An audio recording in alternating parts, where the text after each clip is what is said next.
ठीक है जी, स्टार्ट करते हैं। सबसे पहले हम एक छोटा सा रिवीजन करेंगे ऑफ आवर फर्स्ट चैप्टर और उसके बाद हम आगे बढ़ेंगे। हमने लास्ट क्लास में पढ़ा था कि स्टेट्स ऑफ मैटर क्या होते हैं, solid, liquid and gas. Solid जो होते हैं उनका फिक्स वॉल्यूम होता है, फिक्स शेप होता है। लिक्विड का फिक्स वॉल्यूम होता है लेकिन फिक्स शेप नहीं होता। गैस का दोनों नहीं होते। रैंडमली अरेंज्ड होते हैं गैस पार्टिकल्स। लिक्विड जो होते हैं वो भी रैंडमली अरेंज्ड होते हैं और सॉलिड जो होते हैं वो रेगुलर पैटर्न में होते हैं। सॉलिड की वाइब्रेशन सबसे कम होती है, इनके पास सबसे लो एनर्जी होती है, ये गरीब तबका होता है, इनको खाने को नहीं मिलता। लिक्विड के पास थोड़ी ज़्यादा एनर्जी होती है, मीडियम क्लास तबका होता है जिसको खाने के लिए मिलता है, तो ये पुश कर सकते हैं दूसरे को। एंड गैसेस जो होती हैं उनके पास सबसे ज़्यादा एनर्जी होती है, ये वो अमीर तबका है जो कि बिल्कुल ही दूर दूर रहता है, ट्रैवल पे भी जाता है, टूरिज़्म भी करता है, जो कि ये तो बिल्कुल इमेजिन नहीं कर सकते, ये शायद 5-10 साल लगाएं तो इमेजिन कर सकें। Okay, state changes. Melting is when a solid changes to liquid. Boiling is when a liquid changes to gas.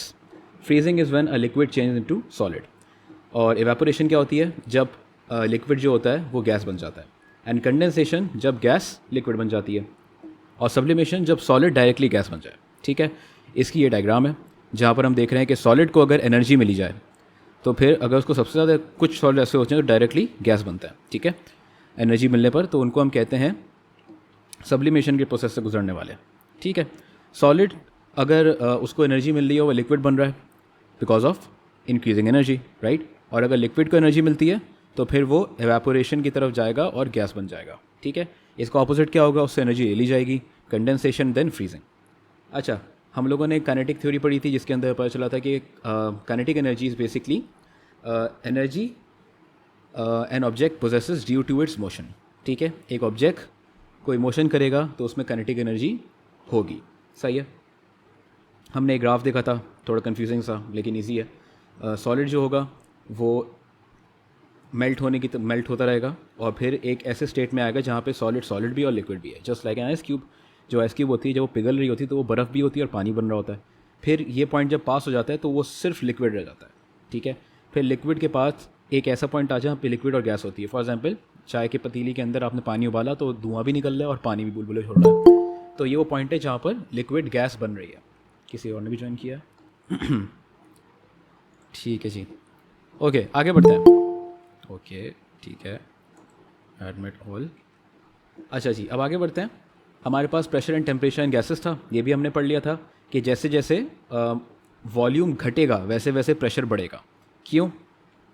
Come space बचा है गैस को वाइब्रेट करने के लिए, तो इसीलिए यहाँ पे प्रेशर बढ़ जाता है। और हमने लिड की एग्जांपल से भी समझा था कि अगर प्रेशर बढ़ता है तो इवेंचुअली बर्स्ट आउट हो जाएंगे, सब कुछ फट जाएगा।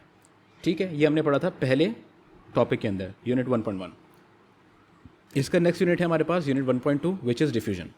सही है जी, तो व्हाट इज़ डिफ्यूजन, पहले इस चीज़ को समझते हैं।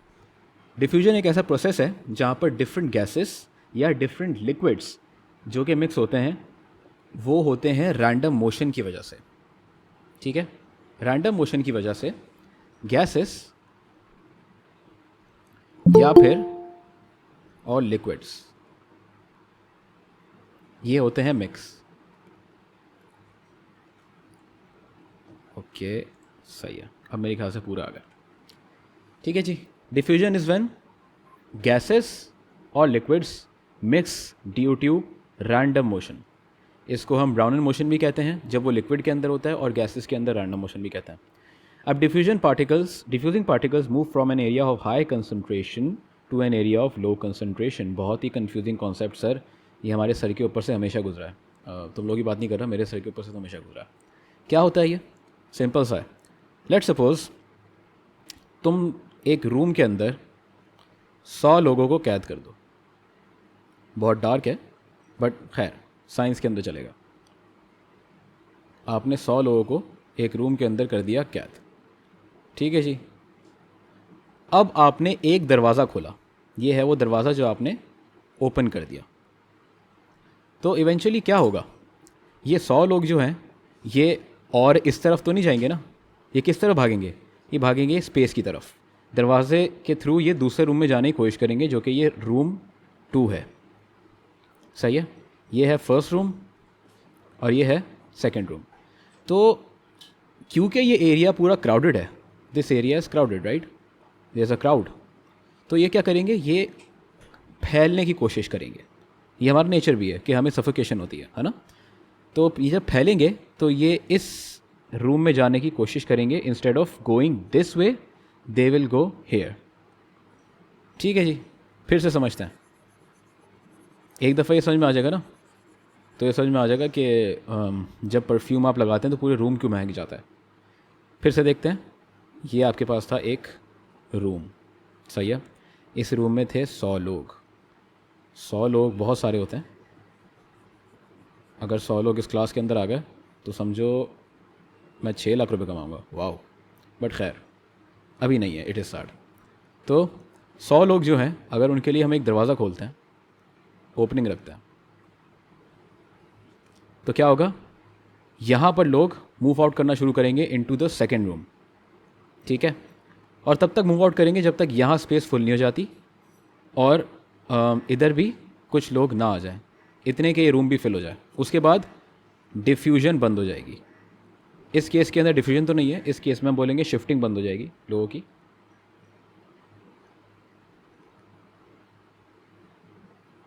बट होगा क्या, ये 100 से फिर लेट सपोज 70 इधर रह जाएंगे और 30 इधर ले जाएंगे।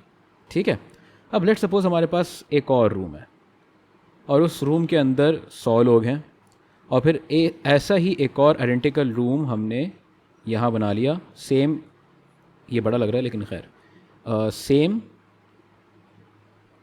साइज़। ठीक है, तो अब क्या होगा, अब यहाँ पे जो 100 थे ना, चूँकि ये एरिया क्राउडेड था, ये एरिया कुछ ऐसा दिखता था लाइक दिस, खौफनाक किस्म का, जैसे स्क्विड गेम में होता है, लेकिन वहाँ पे स्पेस बहुत होती है। तो फिर क्या होगा, यहाँ से 100 में से 50 लोग नेचुरली स्पेस लेने के लिए इधर मूव आउट करेंगे। ठीक है, तो फिर क्या होगा, ये 100 कट के यहाँ 50 हो जाएंगे और यहाँ पर भी 50 लोग हो जाएंगे। तो ये इक्वल डिस्ट्रीब्यूशन हो गई ऑफ पीपल।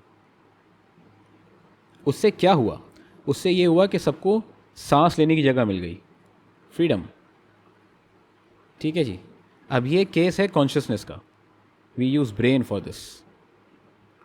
ठीक है, कि हमें आज़ादी चाहिए या फिर हमें थोड़ा फ्री स्पेस चाहिए टू मूव।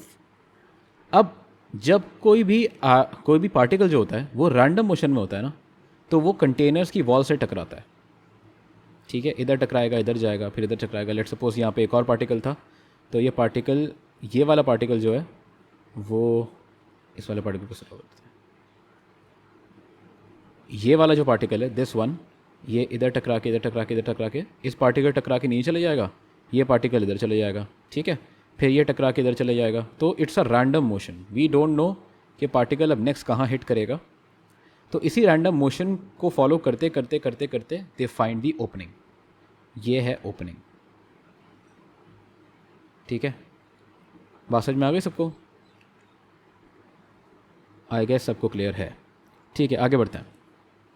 ओके, तो इस ओपनिंग के थ्रू ये पार्टिकल जो होगा ना, ये वाला, ये बाहर निकल आएगा। सही है, अब बाहर भी रैंडम मोशन करेगा, ऑब्वियस ही बात है। जब तक उसको कोई दीवार नहीं मिल जाती या कंटेनर नहीं मिल जाता, तो फिर वो उससे जाके टकराएगा, फिर इधर आ जाएगा अगेन, फिर कोई किसी और दीवार से या ज़मीन से टकरा जाएगा। अगर ये ज़मीन है तो ज़मीन से टकराएगा, फिर ऊपर बाउंस बैक करेगा। तो इस तरीके से इसका इसी केओटिक वे में रैंडम मोशन चलता रहता है, जिस केओटिक वे में मैंने सब कुछ समझाया। अब इसको अच्छे बच्चे की तरह मिटा देते हैं। तो डिफ्यूजन में क्या होता है, डिफ्यूजन में भी सेम काम हो रहा होता है, जहाँ पर रैंडम मोशन ऑफ पार्टिकल की वजह से वो पार्टिकल स्प्रेड आउट हो जाते हैं जब तक इवनली डिस्ट्रीब्यूट ना हो जाए। ये मैंने आपको कॉन्सेप्ट समझा दिया। अब ज़रा हम लोग इसको थोड़ा कूल अंदाज में समझते हैं, साइंस की तरीके से। तो जैसे नेचुरली 100 लोग जब होंगे एक रूम में, उनको एक वे आउट दिया जाएगा, तो 50 लोग दूसरे रूम में माइग्रेट कर जाएंगे। वैसे ही इनके साथ भी ये होते हैं, पार्टिकल्स के साथ। ओके, तो अब पढ़ते हैं इसको। Diffusing particles move from an high concentration, वही मतलब ये 100 लोग अगर एक रूम के अंदर हैं तो ये हाई कंसंट्रेशन है, टूवर्ड्स अ लो कंसंट्रेशन। ये माइग्रेट करेंगे टूवर्ड्स लो कंसंट्रेशन। इसकी मिसाल ऐसी भी है, देखो यहाँ पे स्पेस ज़्यादा आ गया ना इनके पास। इसकी मिसाल ऐसी भी है कि आप अगर पानी डालते हैं ज़मीन पर तो पानी फैलता है। ठीक है, पानी जो होता है वो ऐसा नहीं होता कि जैसा गिरा वो बस सिलेंडर फॉर्म में खड़ा हो गया ज़मीन के ऊपर, नहीं ना, वो फैलेगा, it will spread out. And the reason behind it is क्योंकि उसके पास ऑप्शन है फैलने का, तो वो फैलेगा। Simple physics. ओके, तो हम आगे बढ़ते हैं। Eventually the concentration of particles is even, भाई 50-50, as they spread out to occupy all of the available space जिसमें वो फैल सकते हैं। अब अगर 100 लोग एक रूम में फैलें, दूसरे रूम में फैलें, तो वो 50-50 हो सकते हैं, 50 इधर 50 उधर, राइट। लेकिन यही 100 लोग पूरी दुनिया में तो नहीं फैल सकते ना, लाइक बहुत ही फैल सकते हैं लेकिन बहुत टाइम लगेगा। तो अवेलेबल स्पेस का मतलब यह है कि जितना हो सके उतना अवेलेबल स्पेस में वो फैल जाए, ठीक है। Now diffusion happens on its own with no energy input is required although it occurs faster when temperatures are high. सही है।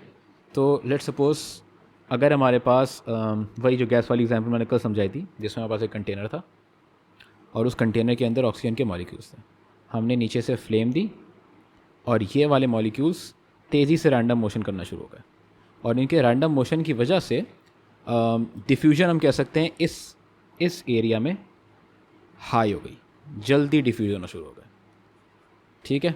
यहाँ तक बात सबको क्लियर हो गई? Hand raise, no hand raise, okay. Fatima Nasir, सही है, ओके नाफिल। चलो जी आगे बढ़ते हैं। अब हम देखते हैं केमिकल सेल्स की एग्जांपल।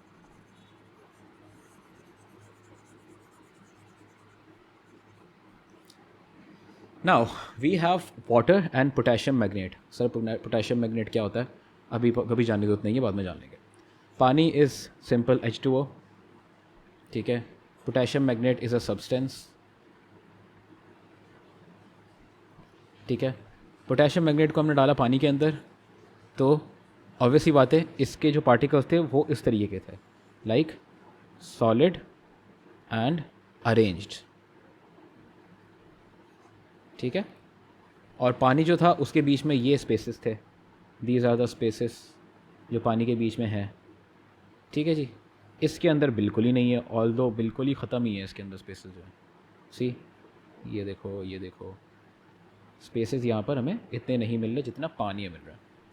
तो जी क्या हो रहा है, अब पोटेशियम मैग्नेट तब तक डिफ्यूज़ करेगा जब तक पानी के अंदर ये इवनली स्प्रेड आउट ना हो जाए, स्प्रेड आउट ना हो जाए, ठीक है। कैसे होगा जी? अब ये देखो, इसके एटम जो पोटेशियम मैग्नेट है इसके मॉलिक्यूल्स वाइब्रेट कर रहे हैं और पानी के मॉलिक्यूल्स भी कॉन्स्टेंटली वाइब्रेट कर रहे हैं, सही है। तो वाइब्रेशन की वजह से ये थोड़ा थोड़ा ना आपस में मिलना शुरू होंगे। पानी जो होगा ना, वो पानी आहिस्ता आहिस्ता पोटेशियम मैग्नेट को गीला करना शुरू करेगा, उसके अंदर जाना शुरू होगा, जिसकी वजह से पोटेशियम मैग्नेट जो होगा इवेंचुअली गीला होगा, क्योंकि पानी जो है उसके मॉलिक्यूल्स छोटे हैं when compare to potassium magnet, right. तो इसीलिए ये ईजीली इसके अंदर जा सकते हैं, इन छोटे छोटे स्पेसेस के अंदर जा सकते हैं, ठीक है। और यही होगा, पानी आहिस्ता आहिस्ता डिफ्यूज़ करना शुरू करेगा इनटू दिस। क्यों? क्योंकि इसकी कॉन्सेंट्रेशन हाई है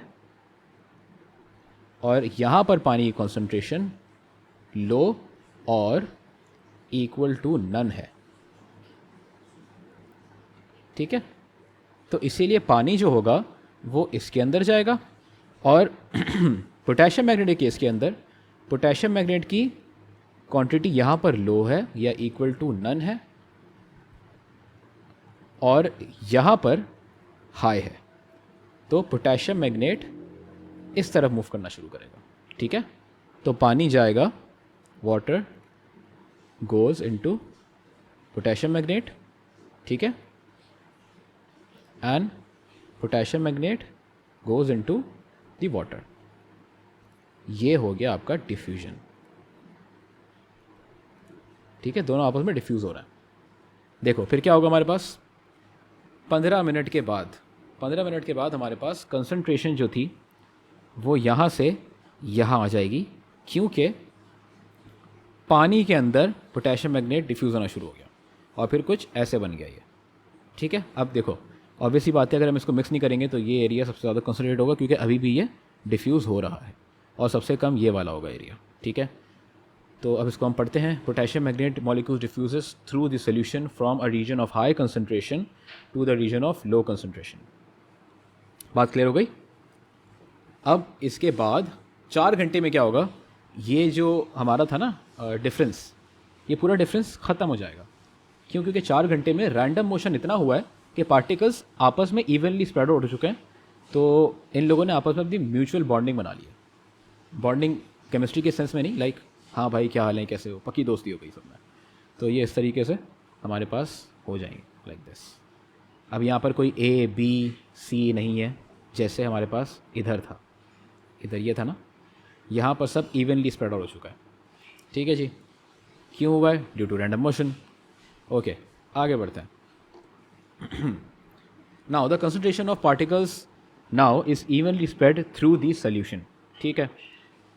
इसके आगे डिफ्यूजन एंड मॉलिक्यूलर मास, ये बड़ा मज़ेदार चीज़ है। Diffusion occurs much faster in gases than liquids as gaseous particles move much quicker than liquid particles, ठीक है।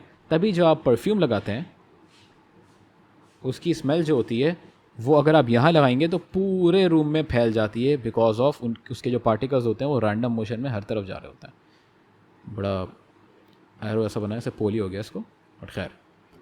तो पार्टिकल्स जो होते हैं, लेट सपोज यहाँ पर नौफिल भाई साहब ने लगाया परफ्यूम, ठीक है, ये परफ्यूम छिड़का इन्होंने, तो ये पार्टिकल जो होंगे ना ये ऐसे रैंडम मोशन करेंगे। ये एक ही पार्टिकल है, ठीक है, ये एक पार्टिकल ऐसे ऐसे रैंडम मोशन करके एंड इधर आ जाएगा। फिर ऐसे अगर और पार्टिकल्स होंगे जो कि पता नहीं कितनी की तादाद में होंगे, तो वो सारे रैंडम मोशन करते करते रूम के इस वाले एंड पे आ जाएंगे। फिर दूसरे पार्टिकल्स जो होंगे वो और रैंडम मोशन करते करते इस वाले एंड पे आ जाएंगे, राइट। तो रैंडम मोशन की वजह से डिफ्यूजन अकर करेगी और परफ्यूम हर तरफ फैल जाएगा।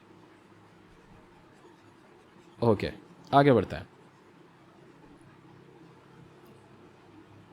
आगे बढ़ने से पहले अपनी साफ कर दें, उसके बाद आगे बढ़ते हैं।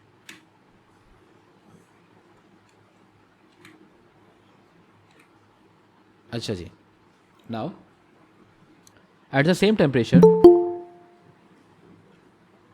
कौन है? ओके, कर लिया। Now diffusion and molecular mass, क्योंकि गैसेस जो होती हैं वो हल्की होती हैं, है ना। जैसे यहाँ पे लिखा हुआ है कि gases travel much faster because they are lighter than liquids, तो वो जल्दी डिफ्यूज़ करेंगी when compare to liquids. Now at the same temperature different gases do not diffuse at the same rate, obviously क्योंकि गैसेस के बीच में भी difference होता है of melting point, boiling point and freezing point, ठीक है। फ्रीजिंग पॉइंट, इसको MP BP एंड ये फ्रीजिंग पॉइंट। तो जाहिर सी बात है डिफरेंट टेम्परेचर के ऊपर गैसेस डिफरेंट तरीके से डिफ्यूज़ करेंगी। अगर आप नाइट्रोजन को लेके आएंगे एट रूम टेम्परेचर तो वो मतलब नॉन एग्जिस्टेंट, गायब हो जाएगी, मतलब उड़ जाएगी वो।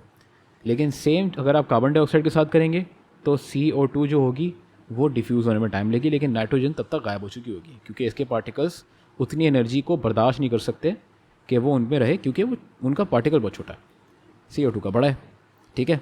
तो ये थोड़ी देर में डिफ्यूज़ होंगे व्हेन कंपेयर टू नाइट्रोजन। अभी इसकी एग्जांपल नीचे देखेंगे। ओके, ये क्यों है जी? This is due to the difference between their relative molecular mass. ये क्या भला है रिलेटिव मॉलिक्यूलर मास, ये हम आगे पढ़ेंगे, अभी इसके ऊपर ध्यान देने की जरूरत नहीं है, अभी इसी के बाद चैप्टर आ रहा है वाला। अच्छा, lighter gas particles can travel faster and hence further, therefore the lower its relative mass the faster a gas will diffuse, ठीक है जी। This can be demonstrated in the reaction between ammonia NH3 and hydrogen chloride gas HCl, ये दोनों gases हैं inside a long glass tube. When the two gases meet, a white smoke of ammonium chloride NH4Cl is formed. This does not occur in the middle of the tube. क्यों? क्योंकि surprise surprise दोनों का molecular mass different है, but much closer at the end, which आपका ना है। Okay, हाँ, तो it does not occur at the middle of the tube. अगर एक तरफ से अमोनिया गैस छोड़ी जा रही है, ठीक है, इधर से, और इधर से हाइड्रोजन गैस छोड़ी जा रही है, तो रिएक्शन इधर मिडिल में नहीं बनेगा। क्यों? क्योंकि दोनों का डिफ्यूजन रेट डिफरेंट है, दोनों अलग अलग टाइम पे अलग अलग रेट पे डिफ्यूज़ होंगी, क्योंकि दोनों का मोलेकुलर मास डिफरेंट है, MR इज़ डिफरेंट, ठीक है। ओके, अब हम नीचे देखते हैं यही है कि नहीं। See, cotton wool soaked in ammonium solution, ये रही, ठीक है। Cotton wool soaked in hydrochloric acid, ये रही। नाउ क्या हुआ कि अमोनिया जो थी, NH3 जो थी, वो रिएक्ट करती है HCl के साथ और बनाती है NH4Cl closer to the HCl at the end of the tube. This which means कि NH3 जो थी उसका MR कितना था जी? 17 था, और HCl का MR जो था वो था 36.5। तो इसने जल्दी ट्रैवल किया because of its light MR, ठीक है, और इसने इतना ट्रैवल नहीं किया because of its low MR, it's मतलब मोर MR स्मॉल MR, ठीक है। ये इसके सब जो इसके पास चर्बी ज़्यादा थी। This guy was fat and this guy was an athlete not athletic. तो ये जब एथलीट था तो इसलिए इसने जल्दी ट्रैवल किया। तो जो प्रोडक्ट फॉर्म हुआ वो इस तरफ हुआ, NH4Cl का टूवर्ड्स दी HCl साइड, सही है। और ये हो गया तुम लोगों का डिफ्यूजन ख़त्म। अब इसमें मसला नहीं आने वाला इंशाल्लाह।